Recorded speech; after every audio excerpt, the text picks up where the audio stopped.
नमस्कार दोस्तों, स्वागत है आपका आपके अपने चैनल हंग्री स्पिरिट्स में। हंग्री स्पिरिट्स देख रहे सारे दर्शकों का मैं अंजू शर्मा दिल से स्वागत करती हूँ। तो आज का एपिसोड काफी अच्छा था, मजेदार था, इमोशन से भरा हुआ था। आध्या अनुपमा पे फिर से चिल्लाई, मगर अनुपमा को आध्या का पेन बहुत ज्यादा पेनफुल लगा। उसके दिल में दर्द हुआ क्योंकि आध्या जिस तरह से बोल रही थी, आध्या वाकई में पेन में लग रही थी, क्योंकि उसको कहीं ना कहीं ये लगता था कि शुरू मेरे हाथ से चली गई, शुरू मेरी जिंदगी से चलेगी। तो पेनफुल तो था, मगर उसके बाद भी बहुत कुछ हुआ और बहुत सारी बातें हमने की हैं आज के दिन। तो आप लोगों ने अपने रिव्यूज भेजे हैं, जिन्होंने भेजे हैं उनके रिव्यूज मैं सुनाती हूँ। पहले वही निवेदन, जिन्होंने अभी तक चैनल को सब्सक्राइब नहीं किया है कर लीजिए, साथ में दोस्तों बेल आइकन दबाइएगा ताकि आपको हमारे वीडियोस के नोटिफिकेशन मिलते रहें। चलिए सुनते हैं आपके रिव्यूज। नमस्कार अंजू जी, मेरी तरफ से आप सभी को मेरा प्यार भरा नमस्कार। रानी जी, इतने मोटिवेशनल कमेंट के लिए थैंक यू सो मच दिल से आपका। और thank you so much everyone जिनको मेरा ऑडियो अच्छा लगता है। अंजू जी, आपका एक वीडियो देखा था सवेरे का कि सस्ती काउंसलर की गलत सलाह को सही किया अनुज ने और अनुपमा को घर लाएंगे। ये दोनों मिलकर अब आद्या की प्रॉब्लम को समझेंगे और सुधार आद्या को। और उस वीडियो में आपने बहुत अच्छे से बताया कि अनुपमा सॉरी अनुज को पता है, तो आज ही एक काउंसलर के पास में दिखाया और एक आधे घंटे की बातचीत में हमारी आद्या को हम खो देंगे। तो ये सब सारे शब्द एक डॉक्टर के ज़रिए मुझे नहीं समझ में आया। और उस वीडियो में आपने ये भी बताया कि अनुज को पहले से किसी काउंसलर के टच में भी तो होगा ना, क्योंकि आद्या को तो बहुत समय से इस तरह के ट्रॉमा में दिखाया जा रहा है। और आज का धारावाहिक मैंने देखा। आज के धारावाहिक में सबसे पहले तो मुझे मान का सीन अच्छा लगा कि अनुज वीडियो गेम के बारे में, या अनुज अनुपमा से ये कह रहे हैं कि जो दर्द अनुपमा को जब आद्या ने बदतमीजी से बात की, तब अनुज कह रहा है कि तुम्हें दुख सहने की आदत है, लेकिन जो ऐसा नहीं होता है कि जो दुख सहता है वो खुद ही दुखी होता है, उससे जुड़े लोग भी दुखी होते हैं। ये शब्द आज अनुज के मेरे दिल को छू गए। वीडियो गेम वगैरह के बारे में भी बोलना और किसी की जान के बारे में, श्रुति के माँ बनने के बारे में बोलना, आज सब कुछ अनुज मान के बीच का बहुत अच्छा लगा। ये सच में एक दूसरे के साथ में इन दोनों की बॉन्डिंग है। और ये दर्द आज दुख भरी बात नहीं करते हैं। और वो आद्या के केक वाली बात को याद करके दोनों के चेहरे पर स्माइल। और जब आद्या बदतमीजी कर रही थी उस समय यशदीप जी वहीं खड़े थे। यशदीप जी को बहुत दुख हुआ। ये सीन भी आज मुझे बहुत अच्छा लगा। उन्होंने बीजी को बताया कि ये एक बच्ची और पेरेंट्स के बीच की बात है, पर शायद इनको मेरी ज़रूरत हो, इसीलिए मैं यहीं रुकता हूँ, पर अंदर नहीं जाऊँगा।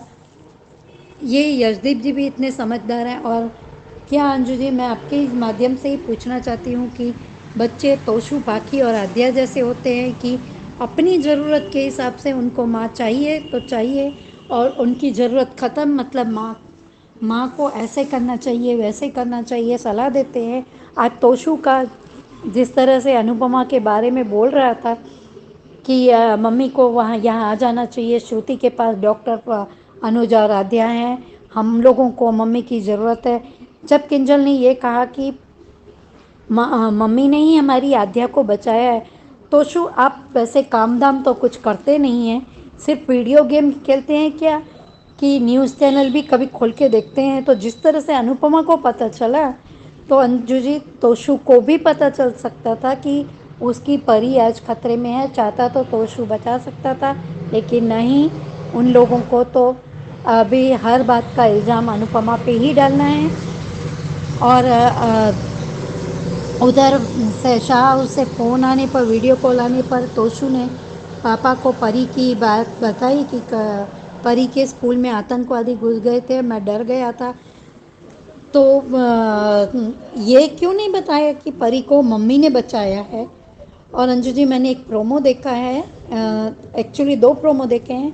एक इस बुधवार को आने वाला है कि अनुपमा का असमंजस में है, उसको वो टेंशन में है कि एक तरफ सेमीफाइनल का राउंड है सुपर शेफ का, और दूसरी तरफ श्रुति और आद्या की जिम्मेदारी अनुपमा पे है, वो क्या करे क्या ना करे।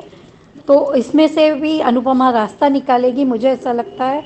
और दूसरा प्रोमो मैंने ये देखा है, आज तक में सास बहू और बेटिया में दिखाया गया था कि वनराज ने किसी प्रतीक नाम के लड़के से डिम्पल की शादी तय कर दी है और वो डिम्पल को फोर्स कर रहा है कि मैंने तुम लोगों के लिए इतना कुछ किया है तो तुम्हारी ज़िंदगी का फैसला करने का हक सिर्फ और सिर्फ मेरा है। और बा भी उसकी हाँ में मिलाती है और बा ने सिर्फ बापूजी ने इतना कहा कि तूने वहाँ से यहाँ क्यों आया, तो वहाँ अनुपमा देवी के चलते मुझे ये निर्णय लेना पड़ा क्योंकि अनुपमा मेरी चलने नहीं देती।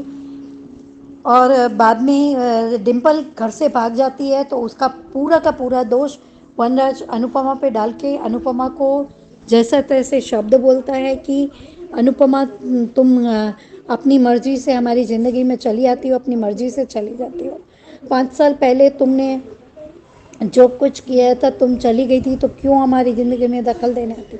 अंजू जी, मेरी ये समझ में नहीं आता, आद्या हो या वनराज हो या कोई भी सास हो या कोई भी हो, अनुपमा हमारी ज़िंदगी में वापस चली आती है, ये क्यों बोलते हैं ये सब। आज जैसे कि आद्या ने भी कहा कि हमने आपके बिना रहना सीख लिया तो क्यों हमारी ज़िंदगी में चली आई। अनुपमा को पता था कि अनुज यहाँ अमेरिका में है और स्पाइस एंड चटनी को ऑर्डर देने का, सारा काम देने का, कैटरिंग का काम देने का निर्णय श्रुति का था, उस पर ब्लेम नहीं करना। और अनुपमा ने क्या श्रुति पर गोली चलवाई है, ये तो मुझे ये पता नहीं कुछ अजीब लग रहा है इस सीरियल में। और अंजू जी, मैं अपना एक एग्जांपल शेयर करूंगी कि जिस तरह से आपने काउंसलर के बारे में बोला, तो मेरी बेटी के 8 पेपर एक्चुअली के हो जाने के बाद भी उसे जॉब नहीं मिल रही थी, उसकी जॉब नहीं करने दे रही थी मैं। और उसकी वजह ये थी कि मुझे लग रहा था कि मेरी बेटी एक साथ 2 काम करेगी तो टेंशन में आ जाएगी, थक जाएगी। तो उसके एक्चुअली वालों को 2 पेपर के बाद ही उनको वो जॉब के लिए एलिजिबल होते हैं। तो हम लोग उसको काउंसलर के पास लेके गए थे। काउंसलर ने उससे जो पूछना था उससे पूछा, बेटी से, और उसके बाद में उसकी जिस चीज़ से बॉन्डिंग थी उनको सबको क्रॉस क्वेश्चन करके पूछा था। फिर ही उसको बताया, हम उसके बारे में बताया था कि उसे अंदर से क्या तकलीफ़ है। तो मेरा ये अनुभव है। बाकी इस सीरियल में दिखाया गया है कि काउंसलिंग आधे घंटे में हो गई और एक ही बच्चे से पूछकर और इसको घुमा देंगे आप, तो ये थोड़ा मेरी समझ से बाहर है। Thank you so much Anju ji, इतना अच्छा एक प्लेटफॉर्म देने के लिए कि हम लोग अपने दिल की बात भी यहाँ पे शेयर कर सकते हैं। Thank you. हेलो अंजू जी, मैं कुसुम बात कर रही हूँ। आप सभी को मेरी तरफ से प्यार भरा नमस्ते। आज का एपिसोड देखा अच्छा था। आज अनुज का अनुपमा को समझाना और दोनों का एक दूसरे के साथ बच्चों के बारे में बात करना अच्छा लगा। बाद में डॉक्टर आकर कहती है कि हम कोशिश तो कर रहे हैं बट चांस बहुत कम है। फिर आद्या का सुनना और अपनी माँ को उसका जिम्मेदार ठहराना कि जो कुछ भी हुआ है इसकी जिम्मेदार आप हैं। माना कि आद्या गुस्सा है अपनी माँ से, बट जो उंगली दिखाकर अपनी माँ को धमकी दे रही है कि अगर इस शुरू को कुछ भी होता है तो मैं अपनी जान ले लूँगी, ये नहीं अच्छा लगता। बट अब अनुपमा मुझे लगता है कि आद्या के मन से अपने लिए नफ़रत भी कम करेगी और उसका दिल भी जीतेगी। अनुपमा को फिर से अपनी आद्या का सपना आता है जब गुस्से में अनुपमा को सुना रही होती है और दूसरी तरफ प्यार और हंसी मजाक कर रही होती है। उधर तोशु की तो क्या ही बात करें, सच में पागलों जैसी बात कर रहा है। अब माँ याद आ गई कि उन्हें यहाँ होना चाहिए था, ना कि अनुज के पास। फिर केंजल का कहना कि आज भी मम्मी ने परी की जान बचाई। फिर कुछ माहौल शांत हुआ, वरना पता नहीं ये बोले ही जा रहा था अपनी माँ के लिए। जे शाह वाले हमेशा अनुज के एहसान भूल जाते हैं, जितना मर्जी अनुज इनके लिए कर ले। आज अनुज को अपनी अनु के पास बैठकर एक दूसरे के साथ दुख में शामिल होना बहुत बहुत बढ़िया लगा। आज दोनों को इतने दिनों बाद एक दूसरे को दर्द को बांटते देखा। आज भी अनुपमा को अपनी आद्या की बहुत चिंता है। उसने जैसे कहा कि आद्या का गुस्सा जायज़ है। आज अनुपमा को जब अनुज सॉरी कहता है आद्या की तरफ से अनुपमा को, तो अनुपमा कहती है कि सॉरी मत कहिए कपाड़िया जी, तो वो कहते कहते रुक जाती है और कपाड़िया सर बोलती है। अनुज अपनी अनुपमा की तरफ देखता है। प्यार तो बहुत है दोनों में, बट दोनों ही अपनी बेटी के हाथों मजबूर हैं। आज भी अनुज को अपनी अनु के दर्द की चिंता है। जब उसने कहा कि तुम्हारे दर्द का क्या, तो उसका कहना कि मुझे आदत है दर्द सहने की। हम जानते हैं कि हमारे मान 2 दिल 1 जान हैं, एक दूसरे के दर्द में रोते हैं। आज जब अनुपमा ने कहा कि कुछ और बात करते हैं, आज दोनों को अपनी पुरानी ज़्यादा याद करते हुए देख जब वो आद्या के केक की बात करते हैं, सच में बहुत अच्छा लगा। दोनों एक साथ रोए, एक साथ हंसे। सच में मान फैमिली का ब्यूटीफुल मेमोरी था। वो याद किया उन्होंने। अनुज का कहना कि कितना परफेक्ट टाइम था, हम तीनों साथ थे। बाद में डॉक्टर का आकर कहना कि अनुपमा वहाँ से जाने लगती है, बट अनुज कहता है कि शी इज़ फैमिली। बहुत अच्छा लगा अनुज के मुंह से ये सुनकर। डॉक्टर का कहना कि श्रुति अब माँ नहीं बन सकती। तो बाद में हमने देखा कि काउंसलर अनुज से बात करती है कि आद्या बस चुपचाप ही रहती है, वो कुछ नहीं बता रही। ऐसे में बच्चे अपनी जान लेने की कोशिश करते हैं और उसका अनुज से कहना कि ऐसा ही रहा तो कहीं हम आद्या को खो ना दें। उसे फैमिली, प्यार, केयर सबकी ज़रूरत है। मुझे तो लगता है कि ये सब जो भी हो रहा है, श्रुति को गोली लगना, ये सब मान को मिलाने की ही कोशिश है। अब अनुपमा ही आद्या को इस ट्रॉमा से बाहर निकालेगी और अपनी आद्या का प्यार अपने लिए वापस पाएगी। और कल दो तीन प्रोमो आ रहे थे मैम। एक में बताया कि श्रुति खतरे से बाहर है और अनुपमा श्रुति से मिलने जाने लगती है, बट आद्या उससे मिलने नहीं देती।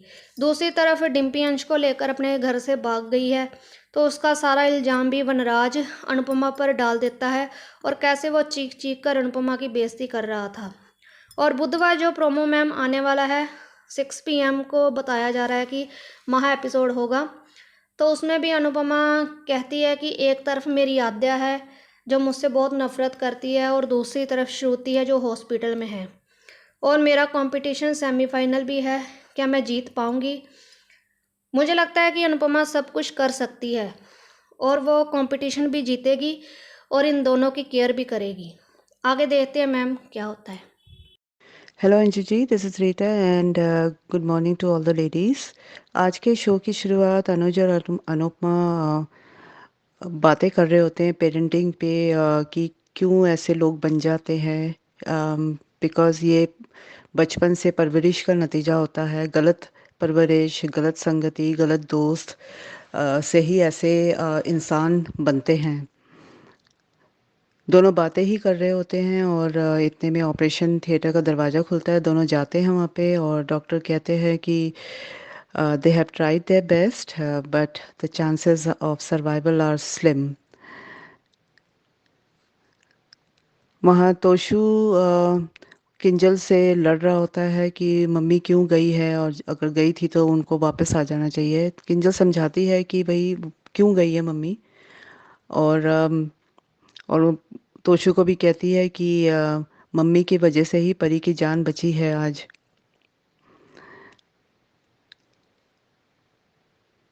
आध्या जब ये सुनती है कि chances of survival is slim, वो अनुपमा पे ही चढ़ जाती है और इल्ज़ाम लगा देती है और कहती है कि अगर श्रुति को कुछ हुआ तो वो अपनी जान दे देगी।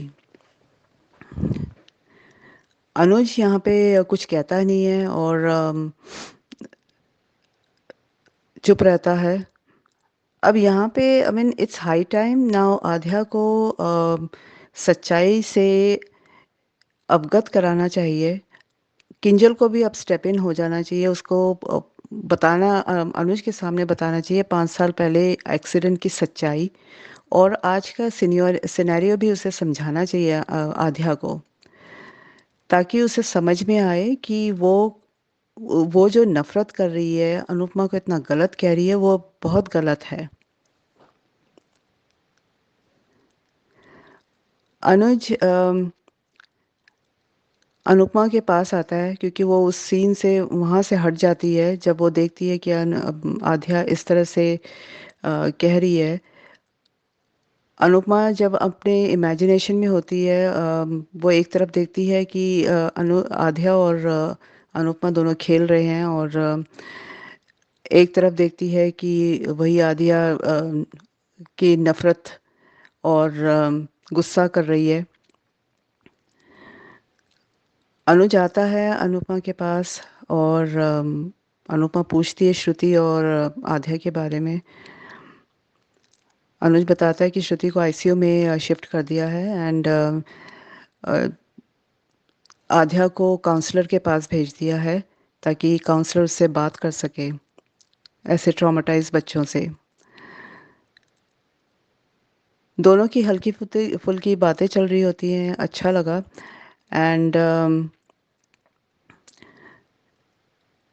इतने में नर्स आती है और कहती है कि डॉक्टर को कोई अर्जेंट बात करनी है। दोनों जाते हैं। डॉक्टर अनुपमा की तरफ ऐसे देखते हैं क्योंकि उसे वो बताना नहीं चाहते इन फ्रंट ऑफ अनुपमा। चलो, अनुज ने इतना तो कहा कि अनुपमा इज़ अ फैमिली। उसे बताते हैं कि if Shruti survives she can not conceive. अंदाज़ा तो वैसे हो ही गया था कि जब श्रुति को गोली लगी थी, क्योंकि इसको एब्डोमेन से नीचे लगी थी, तो ऐसा ही कुछ होगा। तो वही बात निकली। अनुज अनुपमा को कहता है कि वो कैसे बताएगा, और इनफैक्ट जब उसे पता लगेगा तो वो कैसे रिएक्ट करेगी। वहाँ शाह फैमिली का दिखाते हैं कि वो इंडिया पहुँच गए हैं और वो तोशु को फ़ोन करते हैं बच्चों की ज़िद पर। तोशु और किंजल का चेहरा वनराज को बता देता है कि कुछ तो प्रॉब्लम है। तोशु फाइनली बता देता है कि वहाँ परी के स्कूल में क्या हुआ। सब काफ़ी परेशान हो जाते हैं। अनुज कहता है अनुपमा से कि वो आध्या को लेकर आता है काउंसलर से, एंड उसके बाद फिर चलते हैं यहाँ से। आध्या बाहर बैठी होती है काउंसलिंग रूम के, और अनुज काउंसलर से बात कर रहा होता है। यहाँ पे काउंसलर का जो जो उसने सिम्टम्स बताए वो सब ठीक था, लेकिन एक ही दिन में कैसे डिसाइड कर सकते हैं काउंसलर अम, कि क्या करना चाहिए और क्या नहीं करना चाहिए। जो जैसे वो बताया कि आध्या को खो देंगे अगर केयर नहीं की तो एक ही दिन में तो ये डिसीजन नहीं हो सकता। और काउंसलिंग तो हफ्तों महीनों तक चलती है, तब जाके ऐसे बच्चे जो होते हैं, जो ट्रॉमेटाइज्ड होते हैं, वो ठीक होते हैं। तो यहाँ जस्ट मेकर्स को ये दिखाना था कि काउंसलिंग की है आध्या की, तो for the heck of it उन्होंने दिखा दिया। बट ये थोड़ा सा रॉन्ग था। प्री कैप दिखाया नहीं। लेट्स सी आगे क्या होता है। और आज के लिए बस इतना ही। Thank you and have a great day. Hello Anju ji, नमस्ते। और मेरी सभी बहनों को मेरा प्यार भरा नमस्ते। आज का एपिसोड देखा, अच्छा लगा। अनुज का ये समझाना कि तुम्हारी कोई गलती नहीं है, तुम अपने आप को दोष देना बंद करो, शायद अनुपमा के समझ में आया। उसके बाद डॉक्टर आते हैं तो वो दोनों आ जाते हैं और वो उनको श्रुति की हालत बताते हैं, जिसको आद्या भी सुन लेती है और वो अनुपमा पर भड़क जाती है कि आपकी वजह से सब कुछ ख़राब हो गया, हम अच्छी तरह से जी रहे थे, खुश थे, सब कुछ था, आपने सब कुछ ख़राब कर दिया, जिसकी वजह से अनुपमा को बहुत दुख होता है। लेकिन अनुज तो अभी भी कुछ नहीं बोल पा रहा आद्या के सामने, वो चुप का चुप खड़ा रह गया। मैं ये समझ में नहीं आया कि वो चुप क्यों रहता है इतना। उधर तोशु का तो क्या ही कहे, वो तो बिल्कुल ही नेक्स्ट लेवल हो चुका है। उधर वो कह रहा है कि जब मम्मी हमारे घर पर रहती हैं, उनको मम्मी को हमने अपने घर पर रखा हुआ है, तो हॉस्पिटल क्यों गई हैं, हॉस्पिटल में क्या कर रही हैं, उन्हें तुम्हारी मतलब किंजल से कहता है कि तुम्हारी और परी की देखभाल करनी चाहिए, मैं भी घर पे नहीं था। अरे भैया तुम घर पर क्यों नहीं थे, तुम्हें भी तो घर पर, तुम्हारी कोई तोशु की कोई रिस्पॉन्सिबिलिटी नहीं है, सारी रिस्पॉन्सिबिलिटी क्या अनुपमा की ही है। वो इधर भी देखे, मतलब तोशु को की फैमिली को भी देखे, उसके बाद वो अनुज और आद्या को भी संभाले। ये अनुपमा इंसान है या कोई वो बिल्कुल ही सुपर वुमन हो गई है कि हर जगह वो संभालती रहेगी। जब अनुपमा अकेले बैठी होती है तो अनुज उसके पास आता है, वो अपना पुराना बातें याद करते हैं, वो अच्छा लगा। कि आद्या ने केक बनाया था, वो सब सुनकर मतलब बातें करके सब हंसते हैं, वो भी अच्छा था। उधर शाह उसका देखा हमने, वो लोग अपने घर पहुंच गए हैं। वो उसको वनराज तोशु को वीडियो कॉल करता है, तो लेकिन वो पहले तो उसको ये लगता है कि शायद वनराज के दूर जाने से तोशु इमोशनल हो रहा है, लेकिन वो समझ जाता है कि कुछ ना कुछ तो बात हुई है। उधर हमने ये देखा कि आद्या काउंसलर के पास है, काउंसलर के पास गई हुई है, लेकिन ये जो है मेरे को समझ में नहीं आया कि काउंसलर ने ऐसे कैसे बोल दिया कि जो है हम एक ही मुलाकात में इतना वो कैसे उसने उसको जज कर लिया, या उसके बारे में उसने निष्कर्ष निकाल लिया कि आद्या को क्या प्रॉब्लम है। इसमें तो कई सारी सेटिंग्स लगती हैं। वो ये कह रही है कि हाँ वो सुसाइड कर सकती है, उसका ट्रॉमा बहुत बड़ा है। तो अरे भाई उसको दवाइयाँ दो, और उसको काउंसलिंग करो। ये थोड़ी ना है कि मतलब एक तो वैसे ही वो अनुज जो है श्रुति को लेके हैरान परेशान है, ऊपर से ये काउंसलर उसको और डरा रही है। उधर आद्या काउंसलिंग रूम के बाहर बैठी है और अनुपमा उसको छुप कर वो देख रही है। आज के लिए बस इतना ही, धन्यवाद। थैंक यू सो मच आप सबका, मनीषा जी, कुसुम, आप सबका जिन्होंने आज रिव्यूज भेजे हैं, और बहुत बढ़िया बढ़िया आपके रिव्यूज हैं। काफी अच्छी पहचान है आपको धारावाहिक की, और आप याद भी रखते हैं बहुत सारी बातें, तो बहुत बहुत धन्यवाद आपका। और जिन्होंने नहीं भेजे हैं अभी तक, जिनका मन हो रहा है मगर हिम्मत नहीं हो रही है या हिचकिचाहट हो रही है, तो उनके लिए नंबर मैं फिर भी शेयर करूंगी, क्योंकि नंबर होगा तो आप जब भी अपने इस डर से, हिचकिचाहट से बाहर निकलेंगे तो फटाफट से अपना ऑडियो भेज देंगे। तो नंबर नोट कर लीजिए, नंबर है 9833155523। इस नंबर पे भेजिए, बनिए हिस्सा अनुपमा के पब्लिक वॉइस वीडियो का। Keep watching hungry spirits channel. Thank you so much.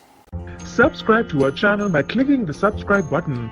Click the bell button and enjoy the latest uploads from our channel.